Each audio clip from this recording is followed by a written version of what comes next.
Hi, good morning. My name is Marilyn Harder. I'm a master trainer with Club Pilates, and I'm here today at Club Pilates Roseville in our private studio, and I'm going to show you how to find your neutral spine and the components of neutral spine when you are laying down on the reformer. So I'm going to go ahead and lay down. The first thing that is important as I lay down is that my shoulders rest lightly into those shoulder blocks, barely touching, if not touching at all. When I bring my heels to the foot bar and flex, I want to look at myself and find a 90-degree line here with my legs to my torso. Once you're here, you want to find a place where your headrest feels supportive. So whether it's on the first or second, or it's all the way flat. If you feel like your chin is looking back behind you, you need a little bit more support. We want to elongate the back of the neck. And then now it's time to move on to our main event, which is our torso. So bringing the heels of your hands to your ASIS, which is the bony parts of the hips on your anterior part of your body, and drop your fingertips down to the pubic bone. So I'm going to start with what is called a pelvic rock. I'm going to draw on those abdominals, and I'm imprinting or just drawing or lengthening my spine into the carriage. And then I'm tipping my pelvis forward. You can do this at home as well to teach and train your body where neutral spine lives. So if it was a clock, I'm rocking it back towards my belly button, which is like a 12 o'clock, and then I'm going to tip it forward towards the front of the room, which is like the 6 o'clock. So I'm going to start to make that just a little bit smaller until I feel like my hip bones to my pubic bone is level with the ceiling.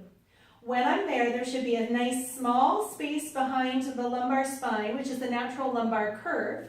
And my good friend Wendy Savage in Mission Valley says there should be a caterpillar that lives under that space, or a plump ripe blueberry. And I want you to now take an exhale and pull those ribs in together, sinking the bra line towards the carriage without losing that small space. So when you go to move, you use your exhale to activate your transverse abdominis and hold this space nice and solid. So I'm going to take a nice inhale in, exhale, blow out all my air till I feel my corset wrap and that neutral spine maintained. The next piece is I want to roll my shoulder blades back and find that space where my ribs are connected but my shoulders are back. Now I'm ready to move. On my exhale, I'm going to engage my core and drive myself back, making sure that my pelvis doesn't rock or change, and I maintain that nice small space as well as an engagement of the ribs to the carriage.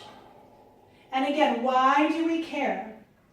Well, when we train our body to be loaded in a supine position or a laying position, we teach our body how to optimally align and stack weight.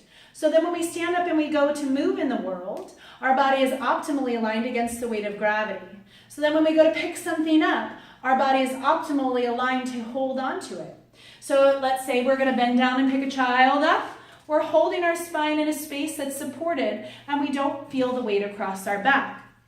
Maybe you're a golfer, enhancing your golf swing, maintaining that nice tall neutral spine. Maybe you're a surfer, and as you're paddling out, you're finding that nice stabilized core to facilitate the movement popping up to surf the wave. So Pilates really is for everybody. Whether you are enhancing a sport, rehabbing an injury, or just looking for something low impact to tone and strengthen you. Thank you so much for watching, and stay tuned for breathing and how it enhances your Pilates practice.